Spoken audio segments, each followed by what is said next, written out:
Qui a passé son temps à faire ses preuves. Notre invité du jour est un homme multidimensionnel. C'est inimaginable aujourd'hui.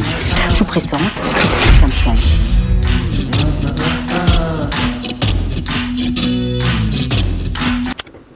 Alors bonjour les amis de la raison, j'espère que vous allez bien. Aujourd'hui on va parler d'un autre sujet, c'est le sujet des retraites. Alors tu peux me rappeler c'est qui a parlé du sujet des retraites? C'est quel abonné?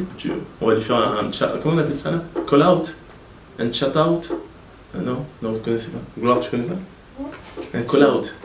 C'est-à-dire que quand tu salues un de tes abonnés, etc. C'était Émile, hein. Émile, en fait, il nous a proposé un sujet, c'est la retraite. Alors la retraite, effectivement, il y a eu des réformes hein, de la retraite. Il y en a eu dans le passé, mais il y en a eu une récente faite par Macron. Macron qui avait justement précisé lors de son mandat qu'il n'allait justement pas toucher aux retraites.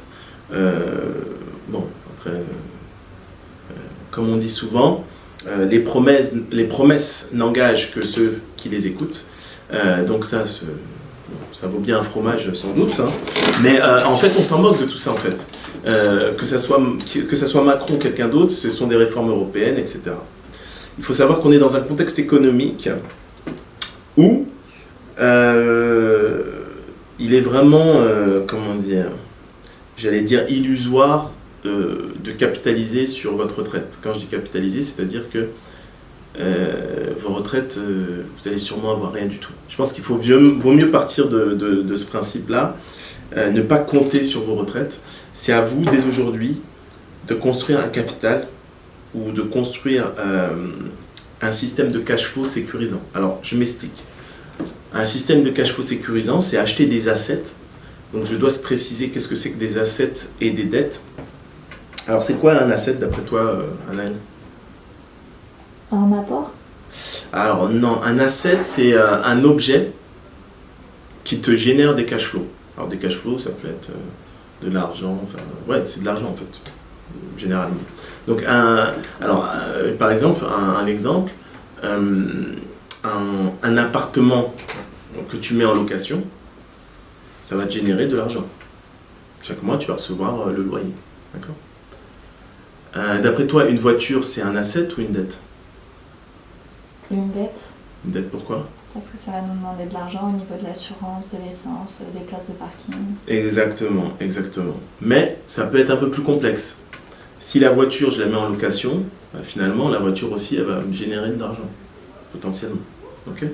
Donc, c'est pas... Ce que j'essaie de dire, c'est que tout dépend de ce que vous en faites. Mais, typiquement, quand vous investissez quelque part, soit ça vous rapporte de l'argent, soit ça vous crée des dettes. Okay.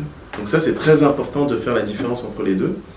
Et donc pour votre retraite, je vous conseille, jeunes abonnés, de dès aujourd'hui préparer justement des assets qui vont vous générer des cash flows. Hein. Ne comptez pas trop sur le gouvernement. Le système de retraite français est à bout de souffle et clairement on va entrer vers une capitalisation de vos retraites. Alors tu sais ce que ça veut dire capitalisation de la retraite? Tu vois un peu On va mettre l'argent de nos retraites au service des autres? Pas vraiment. On va le mettre dans un fonds, dans des fonds en fait. C'est ce qui se passe dans les pays anglo-saxons. C'est qu'au lieu de mettre ton argent dans des assets non risqués, par exemple des dettes d'État, hein, tu vois, la France a besoin d'argent. Donc la France va émettre ce qu'on appelle des bonds. Les bonds, c'est la France va émettre une sorte de dette. Elle va dire si tu me prêtes 100, et ben moi je te donne 5 pendant 10 ans. Okay. 5 pendant 10 ans, sachant que tu as 12 mois, 5 tous les mois pendant 10 ans. Ça fait beaucoup, tu vois. Ça fait beaucoup sur les 100. Tu avais 100, 5 x 12, on est déjà à 50 combien? 60. Okay. 5 x 12, 60. 60, si tu fais ça pendant 10 ans, tu es déjà à 600 €. Okay. Donc, toi, tu donnes 100 et tu as 600 €. D'accord? 600 € au bout de 10 ans, si on cumule tous les cash flows.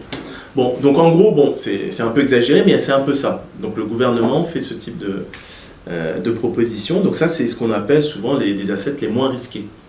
Mais quand on dit retraite par capitalisation, c'est quand on met notre argent chez un asset manager, donc quelqu'un qui va gérer des assets, et on va pouvoir choisir des assets plus ou moins risqués. C'est-à-dire qu'on va investir par exemple sur Total, sur, je sais pas, Société Générale, des assets comme ça. D'accord ? Donc là, ta retraite, elle devient très risquée. Tu peux te retrouver avec 0 par exemple. Donc il faut faire très attention. Mais je vous conseille, très jeune, de commencer déjà à investir. Ça peut être l'immobilier, ça peut être quoi d'autre ouais, ça peut être aussi, il y a d'autres types d'investissements. Hein. Investir dans des formations aussi, c'est pas mal. C'est-à-dire que vous donnez la capacité d'être flexible et de faire plusieurs choses, d'accord ? Donc ça, c'est très important. Et donc je pense que il ne faut pas compter sur le système de retraite français et savoir diversifier, savoir être flexible et de mettre en place ouais, un système où vous allez recevoir pas mal de cash flow. Donc investir dans des assets. Okay. Gloire, tu as des assets en tête ? Tu te dis, voilà, dans 5 ans, j'aimerais j'aimerais investir dans quelques assets. Lesquels ? Dans l'immobilier. L'immobilier, ok, intéressant. De quoi ? Quel type d'immobilier ? Appartement. Appartement, ok. C'est pas mal. Toi, Naël ? Moi aussi, immobilier, place de parking aussi. Ah, il y a place de parking, il y a même les box aussi. Ah oui, bon, c'est Les box. Il faut savoir que les gens, c'est lié à une de mes entreprises, Weripo. Vous imaginez, les gens, ils passent maintenant leur temps à déménager. Il reste 2-3 ans à cause de leur job, et puis après, ils déménagent. Et à chaque fois, ils se retrouvent avec des biens en plus qu'ils doivent stocker quelque part. Donc avec Weripo, c'est bien. Au lieu de les stocker quelque part, tu peux peut-être les échanger contre du financement ou des choses comme ça. Donc ça, c'est Weripo. Hein. On vous mettra des liens en description. Mais clairement, il faut commencer à investir. Vous pouvez aussi investir dans des startups. Donc en fait, c'est de l'investissement défiscalisant. Okay ? Ça, c'est une première chose. Okay, ça marche ? Il y a aussi une autre chose, c'est les assurances vie.